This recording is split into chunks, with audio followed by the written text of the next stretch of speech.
الحمد للہ رب العالمین، الصلاة والسلام علی اشرف الانبیاء والمرسلین وعلی آلہ الطیبین الطاہرین واصحابہ الراشدین المہدیین، اما بعد فاعوذ باللہ من الشیطان الرجیم، بسم اللہ الرحمن الرحیم۔ قال اللہ تعالی فی کلامہ المجید یؤتی الحکمۃ من یشاء ومن یؤت الحکمۃ فقد اوتی خیرا کثیرا وما یذکر الا اولو الالباب۔ صدق اللہ العظیم۔ ان اللہ وملائکتہ یصلون علی النبی یا ایھا الذین آمنوا صلوا علیہ وسلموا تسلیما۔ اللہم صلی علی سیدنا و مولانا محمد وعلی آل سیدنا و مولانا محمد وبارک وسلم وصلی علیہ۔ الصلاۃ والسلام علیک یا سیدی یا رسول اللہ، الصلاۃ والسلام علیک یا سیدی یا حبیب اللہ۔ الحمدللہ تعالی، اللہ رب العزت کا بے پایہ فضل ہے کہ اس کی توفیق خیر سے ہم دین خداوندی کو، دین رحمت کو، دین ہدایت کو سیکھ رہے ہیں۔ دعا ہے کہ کریم کائنات صلی اللہ علیہ وسلم کے صدقے رب کریم ہمیں دین کو صحیح معنوں میں سیکھنے کی توفیق عطا فرمائے۔ ہماری آج کی گفتگو معرفت الہی کے موضوع کے بعد علم کی تعریف و تفصیل پر ہے۔ ہم نے آخری سبق میں حصول معرفت کے بعض طریقوں کو پڑھا تھا۔ آج چونکہ ہر علم، ہر فن اپنا ایک علم رکھتا ہے، تو یہاں علم کے معنی و مفہوم کیا ہوں گے، علم کی تعریف کیا ہوگی۔ مطلقاً علم کی تعریف میں بے شمار اقوال ہیں، اور ہر اہل فن نے اس فن کے اعتبار سے علم کی تعریف کی ہے۔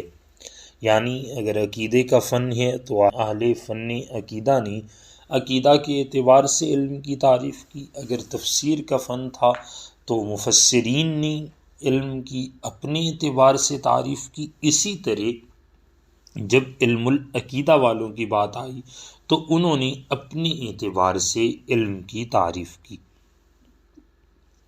علم کا لغوی معنی جاننا ہے، اصطلاحی معنی علماء کہتے ہیں کہ جب علم عقیدہ میں اصطلاحی معنی کی بات کریں گے تو شرح عقائد تفتزانی میں امام سعد الدین تفتزانی فرماتے ہیں وَصِفَةٌ تُوجِبُ تَمَيُّزًا لَا يَحْتَمِلُ النَّقِيض۔ وہ صفت جو ایک شے کو دوسرے سے ممتاز کرے اس انداز میں کہ اس میں نقیض یعنی ضد کا، متضاد شے کا احتمال نہ پایا جاتا ہو۔ جب ہم انسان کی حقیقت حیوان ناطق ہونے کا اعتراف کرتے ہیں اور انسان کی حقیقت کو حیوان ناطق کے اعتبار سے جانتے ہیں تو اس کی حقیقت میں اب کوئی کمی بیشی ممکن نہیں، یعنی تمام انسان حیوان ناطق ہوتے ہیں، اور نہ ہی کسی دوسرے حیوان میں یہ خوبی پائی جاتی ہے کہ وہ انسان کی طرح حیوان ناطق کہلائے۔ تو حیوان ناطق کہہ کر ہم نے حیوان کی تمام صفات سے، حیوان کی تمام جہات اور تمام حیوانوں کی اقسام سے حیوان ناطق کو الگ کر دیا، یعنی انسان کو الگ کر دیا۔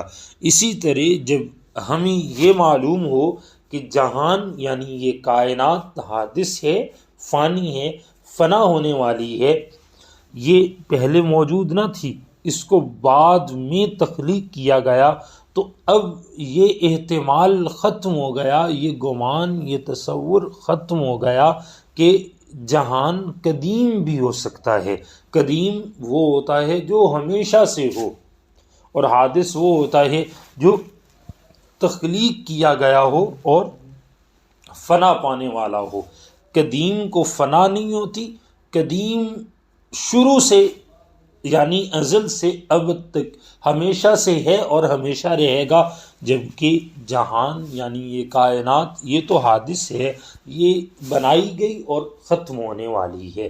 تو جب ہم نے علم کی تعریف پڑھی کہ ایسی صفت ایک کو حاصل ہو جائے جس سے دوسری چیزوں سے وہ ممتاز ہو جائے، وہ صفت جو ایک شے کو دوسرے سے ممتاز کر دے، اسے یہاں پہ علم کہا جاتا ہے۔ علم العقیدہ میں علم کی تعریف یہ ہے، اور ہم نے اس کی مثال سے اس بات کو سمجھا کہ جب ہم نے یہ کہہ دیا کہ یہ جہان حادث و فانی ہے تو پھر یہ قدیم ہونے سے ممتاز ہو گیا، یہ ایک الگ جہت سے پہچانا گیا اور قدیم ایک الگ جہت سے پہچانا جائے گا۔ علم کی میں نے جیسے اوپر مثال میں دو قسمیں کی ہیں کہ ایک علم قدیم ہے اور دوسرا علم حادث ہے۔ علم قدیم اللہ رب العزت کا علم ہے، اس کی صفت ہے، واحد ہے، تغیر اور تبدل اس میں محال ہے، یعنی ممکن ہی نہیں کہ اس میں کوئی تغیر ہو، کوئی تبدیلی واقع ہو، یہ ہمیشہ سے ہے، ہمیشہ رہے گا۔ وہ صفت کمی بیشی کو قبول نہیں کرتی، یعنی علم قدیم اپنے اندر کسی بھی کمی بیشی کو قبول نہیں کرتا، اور علم حادث یہ علم قدیم کے مخالف ہے۔ کیا معنی ہوا اس بات کا کہ اس میں تغیر و تبدل بھی ممکن ہے، یہ ہمیشہ رہنے والا بھی نہیں، اس کی صفت میں کمی بیشی بھی ہو سکتی ہے، اس کی صفت ایک سے زائد بھی ہے۔ علم حادث کی مزید دو قسمیں کی جاتی ہیں، ایک علم ضروری ہے اور دوسرا علم کسبی ہے۔ علم ضروری جو غور و فکر اور استدلال کے بغیر حاصل ہو، اللہ ایک ہے، اس میں غور و فکر کرنے کی حاجت ہی نہیں، بغیر کسی دلیل کے ہم خدا کو ایک مانتے ہیں۔ اور علم کسبی جو نظر و فکر کے ساتھ حاصل ہو، علم ضروری کی بہت سی مثالیں، سورج چمکتا ہوا نظر آ رہا ہے، سورج کی چمک کے لیے، سورج کو دیکھنے کے لیے ہمیں کسی دوسری مثال کی، کسی غور و فکر کی، کسی دلیل کی حاجت نہیں، وہ تو ہماری نگاہوں کے سامنے روزانہ طلوع ہوتا ہے، روزانہ غروب ہو جاتا ہے، تو اس میں کسی غور و فکر کی اور استدلال کی کوئی حاجت نہیں۔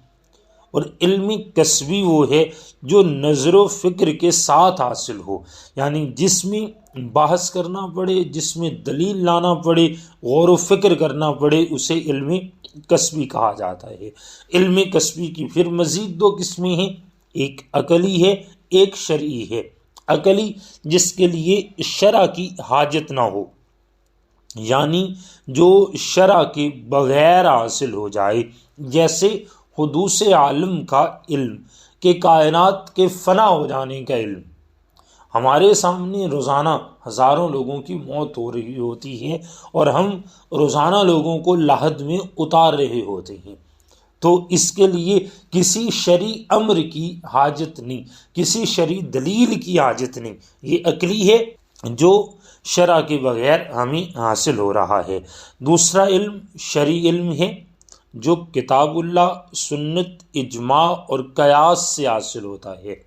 چار چیزیں میں نے ذکر کی، اللہ کی کتاب یعنی قرآن مقدس، سنت یعنی رسول اللہ صلی اللہ علیہ وسلم کی حدیث، اجماع یعنی جس پر صحابہ کرام رضوان اللہ علیہم اجمعین کی ایک بڑی جماعت کا اتفاق ہو گیا، اور قیاس یعنی آئمہ متکلمین نے یا آئمہ عقیدہ نے یا آئمہ فقہ نے، آئمہ تفسیر نے کسی مسئلے کو شرعی اصولوں کی روشنی میں اپنے لیے، قوم کے لیے اختیار کر لیا، ایک رائے قائم کر لی، یہ آگے چل کے اس کی مزید وضاحت ہوگی۔ قیاس، یہ چار چیزیں ہیں جن کو العدۃ فی اصول الفقہ میں علماء نے نقل کیا ہے۔ شرح الورقات میں بھی یہ بات موجود ہے جو امام جلال الدین محلی رحمۃ اللہ تعالیٰ کی کتاب ہے۔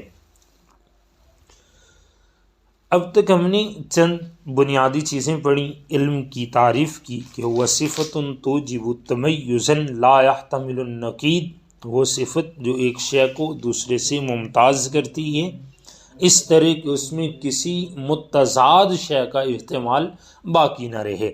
اس میں نے مثالیں آپ کے سامنے رکھی تھیں، جہان حادث و فانی ہے، پہلے نہیں تھا پھر وجود میں آیا، جبکہ اللہ کی ذات قدیم ہے، یہ ازل سے ہے، اسے کسی نے تخلیق نہیں کیا، وہ کبھی فنا ہونے والے ذات نہیں ہے۔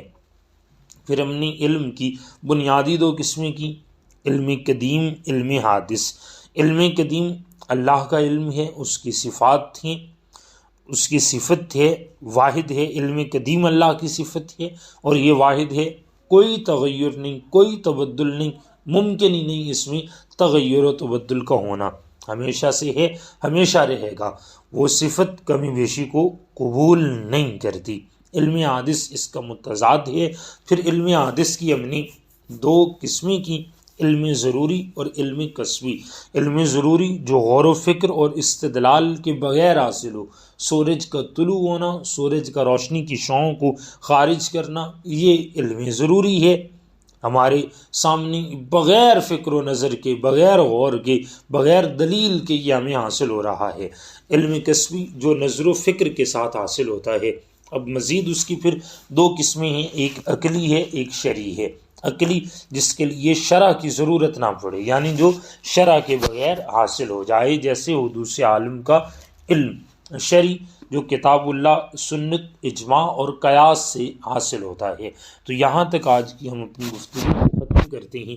اللہ رب العزت کے حضور التجا ہے مالک کریم ہمیں صحیح معنوں میں دین متین کو سمجھنے کی توفیق عطا فرمائے۔